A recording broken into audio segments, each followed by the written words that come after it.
Reading is my hobby. Reading is my hobby, পড়া আমার শখ। ওকে, তো এই যে ভার্বের সাথে আইএনজিটা সাবজেক্টের জায়গায় বসেছে, আর সাবজেক্টের জায়গায় কে বসে? নাউন বসে।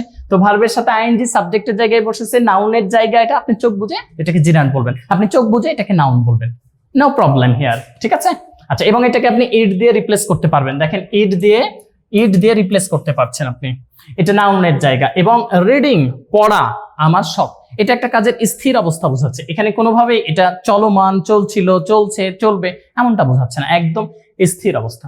এটাকে আমি অবজেক্টের জায়গায় ইউজ করি, I like gardening. I like gardening, আমি বাগান করা পছন্দ করি। অবজেক্টের জায়গা, নাউনের জায়গা, object, this is a place of object, অবজেক্টের জায়গা। তাহলে অবজেক্ট হিসেবে অবশ্যই we have to use noun, আমাকে নাউন ইউজ করতে হবে। ঠিক আছে, তাহলে নাউনের জায়গাতে ভার্বের সাথে আইএনজি, চোখ বুঝে আপনি জিরান্ড বলেন, আর জিরান্ড হিসাবে নাউন সেটা ভার্বের সাথে আইএনজি। ঠিক আছে,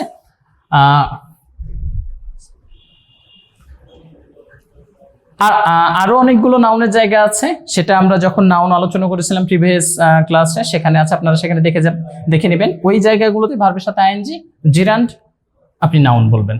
ওকে ওকে, আবার দেখেন reading a book, reading a বুক, একটি বই পড়া,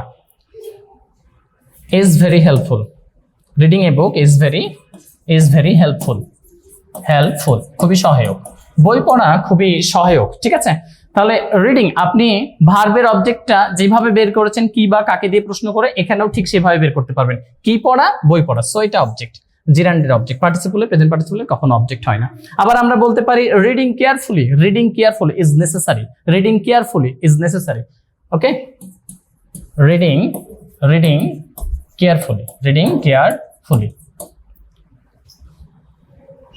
রিডিং কেয়ারফুলি, ওকে, সো আমরা এভাবে ইউজ করতে পারি, is necessary. Okay okay, I think you are clear about gerund. Present participle please, present participle.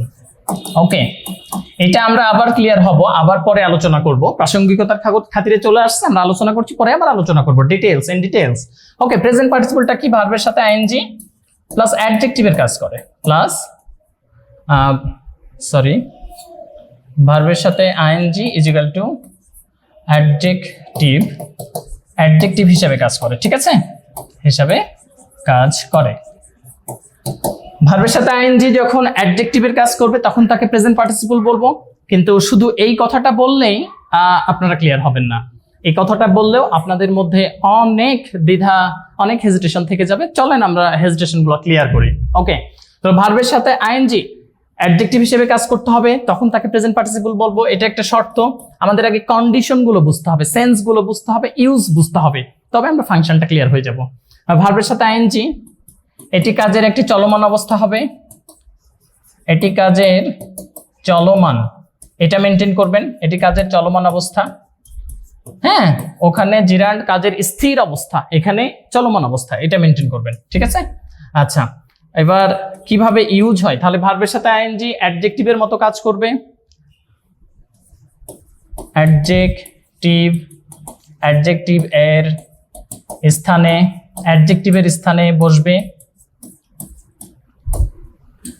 Noun বা প্রোনাউনকে কোয়ালিফাই করবে, নাউন বা প্রোনাউন এর অবস্থা বোঝাবে,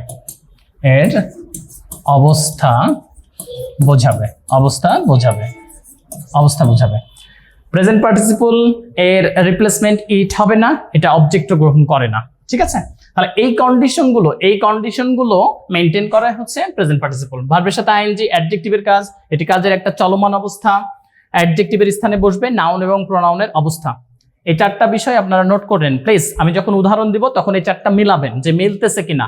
ঠিক আছে, এই চারটা বিষয় মাথাতে রাখলে, আর জিরান্ডের ক্ষেত্রে ওই কয়টা বিষয় মাথাতে রাখলে এই দুইটার মধ্যে একদমই সংঘর্ষ হবে না, যে যার লাইনে চলবে, কোনো প্রবলেম সংঘটিত হবে না আশা করা যায়। ওকে, আচ্ছা, এবার এটা সেন্টেন্সে কিভাবে কোথায় বসে আমরা স্ট্রাকচার গুলো একটু মেনটেন করব। Structure, let's see the structure.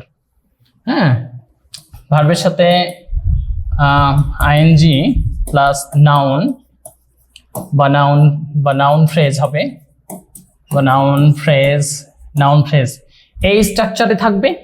Present পার্টিসিপলটা যে স্ট্রাকচারে থাকবে, আর জিরান্ড যে স্ট্রাকচারে থাকবে সেটা বলেছি। এখন প্রেজেন্ট পার্টিসিপল অ্যাডজেক্টিভ ভার্বের সাথে আইএনজি যখন অ্যাডজেক্টিভ হিসেবে ব্যবহৃত হয় সেটা প্রেজেন্ট পার্টিসিপল, সেইটা যে স্ট্রাকচারে থাকবে আমরা সেইটা দেখব, ভার্বের সাথে আইএনজি প্লাস নাউন বা noun phrase. Okay, next subject plus verb plus object, ব্যক্তিবাচক প্লাস ভার্বের সাথে আইএনজি প্লাস ভার্ব আইএনজি। যদি দেখেন এইভাবে আছে, ভার্বের সাথে আইএনজি প্লাস নাউন বা নাউন ফ্রেজ এইভাবে থাকবে, এইভাবে থাকতে পারে। Subject plus verb plus object ব্যক্তিবাচক, তারপরে ভার্বের সাথে আইএনজি থাকলে এটাকে প্রেজেন্ট পার্টিসিপল বলবেন, মানে অ্যাডজেক্টিভ বলবেন। যেটা প্রেজেন্ট পার্টিসিপল সেটা অ্যাডজেক্টিভ, যেটা জিরান্ড সেটা নাউন। ওকে, এইভাবে। ওকে, লেটস সি। তারপরে নাউন এমন হতে পারে নাউন প্লাস ভার্বের সাথে আইএনজি, নাউন প্লাস ভার্বের সাথে আইএনজি, এবং এটা অ্যাক্টিভ মোডে কাজ করবে, অ্যাক্টিভ মোডে থাকবে। ঠিক আছে, তাহলে ভার্বের সাথে আইএনজি প্লাস নাউন বা noun phrase, subject plus verb plus object plus ভার্বের সাথে আইএনজি এইটা, আরেকটা হচ্ছে নাউন প্লাস ভার্বের সাথে আইএনজি এবং অ্যাক্টিভ মোড, মানে এই নাউনটা এই কাজটা করতে সমর্থ হবে। যদি এই নাউনটা এই কাজটা করতে সমর্থ না হয় তাহলে সেটা পাস্ট পার্টিসিপলে করতে হবে। এটা নাউনের পরে ভার্বের সাথে আইএনজি কখনো হয় না, কোনো টেন্স অনুযায়ী একদমই হবে না। কিন্তু শুধুমাত্র প্রেজেন্ট পার্টিসিপল এই স্ট্রাকচারে আনার জন্য, নাউনের পরে ডাইরেক্ট ভার্বের সাথে আইএনজি দিতে পারে। নাউনের পরে কখনো ভার্বের পাস্ট পার্টিসিপল ফর্ম হয় না, কিন্তু যখন পাস্ট পার্টিসিপল করব তখন কিন্তু হতে পারে। আচ্ছা, ওইটা বাদ রাখলাম। তাহলে নাউনের পরে সরাসরি ভার্বের সাথে আইএনজি, এই কয়টা স্ট্রাকচারে আমরা সবসময় এই স্থানগুলোতে প্রেজেন্ট পার্টিসিপল বলবো, এবং এই স্ট্রাকচারে সেটা প্রেজেন্ট পার্টিসিপল ইউজ হয়।